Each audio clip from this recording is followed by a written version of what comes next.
C'est une série d'infiltrations, c'est un sous-genre dans le thriller et le polar. On va prendre beaucoup de risques pour infiltrer un milieu hostile, là un réseau de trafiquants de drogue de synthèse. Laissez-le finir. Et préparer une infiltration du réseau des trafiquants. Vous voulez dire infiltrer un policier du SIAT chez eux?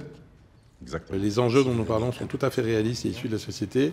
La façon qu'on a de les traiter, on prend une distance. Premièrement parce que dans la police française, dans la vie réelle, il n'y a pas d'infiltration de longue durée. Ça, c'est les Anglais, les Américains, les Israéliens. La culture de la police française, c'est plutôt identifier des bonnes sources au bon endroit et les retourner. L'idée d'infiltrer durablement un policier dans un réseau n'est pas vraiment réaliste. Je pense qu'elle est crédible. Et ce qui compte pour nous en fiction, c'est la crédibilité. Il me faut du temps pour préparer un truc comme ça. Pour être quelqu'un d'autre. Du temps, on n'en a pas. On a une fenêtre de tir là, maintenant. Il faut en profiter. Non, si vous me laissez pas le temps, je vais me planter. Et ben vous vous planterez. Et moi avec.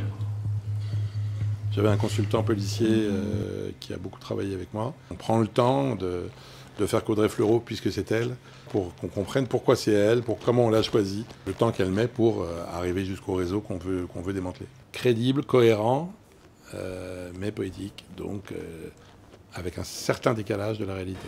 Il est trop fort, Mick. Mais attends, on va vraiment continuer à produire de l'aspirine? Bah oui, c'est la couverture idéale. Ça m'embête un peu, je t'avoue. Ah bon? Bah ouais. C'est dangereux, l'aspirine. C'est quand même ce souci d'arriver à faire des scènes comme ça, qui soient des scènes typiques de réalisme politique, où une situation, il naît quelque chose d'inattendu et qui est vraiment du registre du réalisme politique. Le chef du réseau qu'on veut démanteler, capable de tuer de sang-froid, c'était une victime. Bon, Hitchcock disait que plus le méchant est réussi et plus l'œuvre est réussie. Je ne sais pas si c'est le cas, mais enfin, en tout cas, c'est ça que j'ai cherché à faire. Évidemment que ça va avec le fait de faire un portrait de la nature humaine qui soit plutôt en ombre et lumière que, effectivement, noir ou blanc. Votre portable, s'il vous plaît.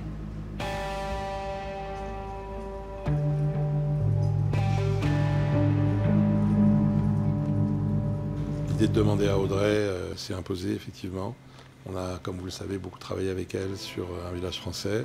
Donc on connaissait bien l'étendue de tout ce qu'elle peut faire. Donc nous, ça nous intéressait de la voir sur un registre très dramatique d'une femme absolument coincée dans une nasse et qui se bat comme elle peut pour en sortir.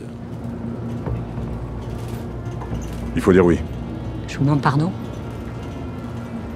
Il faut gagner du temps. Vous dites oui, vous doublez le prix. 2 millions. Ça vous crédibilisera. Non mais attendez. Thierry Neuville, lui, il est pensé dès l'écriture. Parce que c'est vraiment un comédien que j'apprécie beaucoup, parce que j'avais besoin d'un homme dégageant à la fois un grand charme, une grande virilité et quelqu'un qui soit un peu patiné. Sachant qu'il a une mission philosophique importante, c'est de se battre contre les moulins. Parce qu'on sait dès le départ, pour tous ceux qui lisent un peu les journaux, que vouloir démanteler un réseau de drogue, ça ne sert absolument à rien. Et tout ça pourquoi? Arrêtez de gros trafiquants de drogue, madame. Les gros trafiquants? Les vrais gros? Vous les arrêtez jamais. Elle est journaliste. Vous arrêtez les petits et les moyens pour justifier votre salaire, mais les gros, jamais. Sans le savoir, vous bossez pour eux, en fait. Excusez-nous. C'est un des sujets qui nous intéresse, parce que ça traverse la société française, et aussi parce qu'on a des bonnes raisons de penser que la lutte contre la drogue est complètement inefficace en France. On est un des pays où il y a le plus de consommation, et les saisies régulièrement annoncées dans la presse n'ont pas de conséquences sur le trafic. Et c'est vraiment une des choses qu'on a voulu faire passer dans Infiltré, l'air de rien.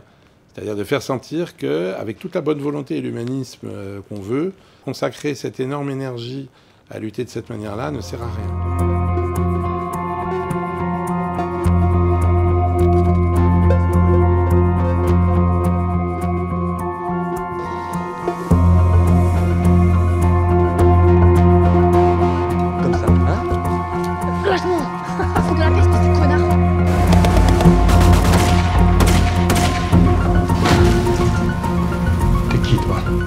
Tu fais quoi chez moi, toi?